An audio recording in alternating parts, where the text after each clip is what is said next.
I want to ask you if there's any alternative to democracy. No one questions it. We're left as victims to discuss the outcome. Well, we first of all, Maurice, have to narrow down the term to modern Western democracy. I think democracy in Athens, in Greece, once upon a time, was something different. Today's modern democracy uh, is built on the foundations of a model of a state called the secular state, and it separates religion from politics. And it identifies the individual as the unit of the state. And therefore, it is the individual who makes a choice and expresses that choice in what is called elections. This is the recipe for the destruction of the group, the tribal relationships that the Lord who created us gave to us. That we bond together in groups and in tribes, nations. And that bonding together is a form of social cohesion. And so it is the group which should express itself and make a choice collectively. And within the group, the process of debate and consultation would take place.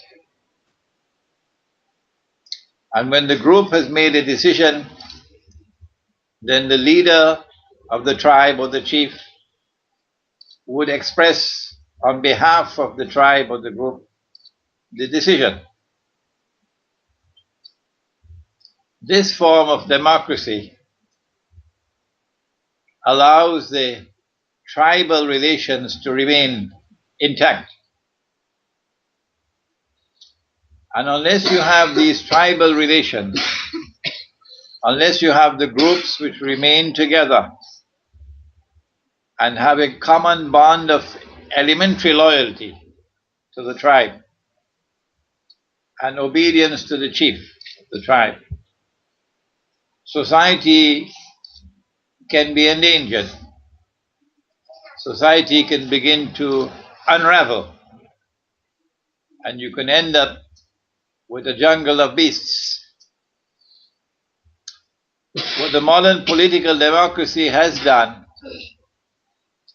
with a system of elections in which the individual is the unit of the state is to preside over the destruction of those social bonds of cohesion. And so we are witnessing now the dismantling of society around the world. Wherever the Western system of democracy has been accepted and absorbed. That's the first sad reality. We in Islam, we never had this circus called elections. We never had it. In which money buys and every man has a price. What we had in Islam is a system of participatory democracy in which the groups participate, not the individuals. And so a process of consultation will take place within the groups, in which women are consulted just as much as men are consulted. And when that process of consultation has been completed, and in that process of consultation, the groups will give more weight to the opinion of the wise and the learned, who may be poor and have no money. But the tribe recognizes this to be a sage, a man of wisdom. And so his opinion would have more weight than dozens of 18 and 20-year-olds. And when the tribe takes a decision, it will be on the basis of mutual consultation in which wisdom and knowledge would prevail.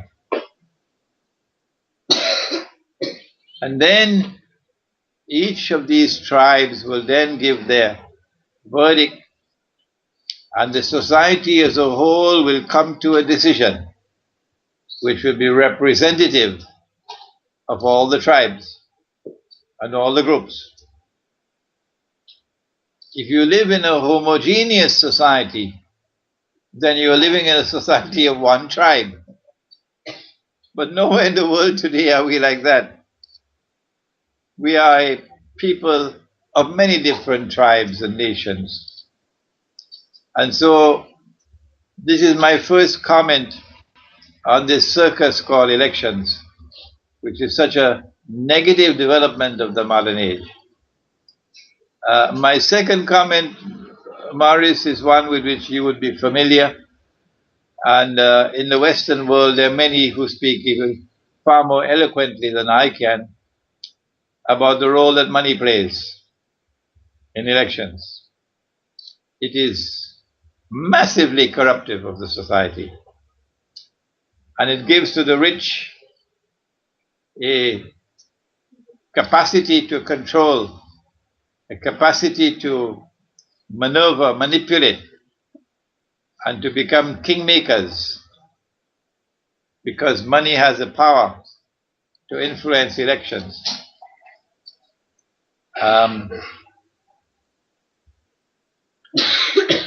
Thirdly, you have the dual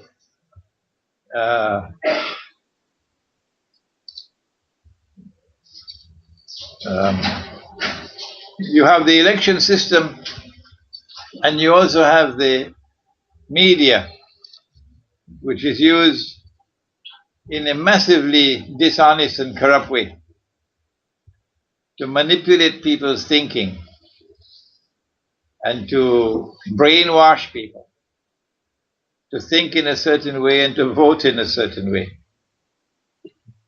In the Quran, Allah Most High has warned us that if news comes to you from an untrustworthy source, be careful to investigate it, lest you blame the innocent and live to regret it. The source from which we get news today, the radio and television, newspapers, are manifestly untrustworthy. The mainstream will never, never, never, never admit that 9/11 was a CIA and an Israeli Mossad job. They will never even question the official explanation. That is their integrity or lack of integrity. So all of these factors combine to make this circus called elections an extremely negative development in modern society.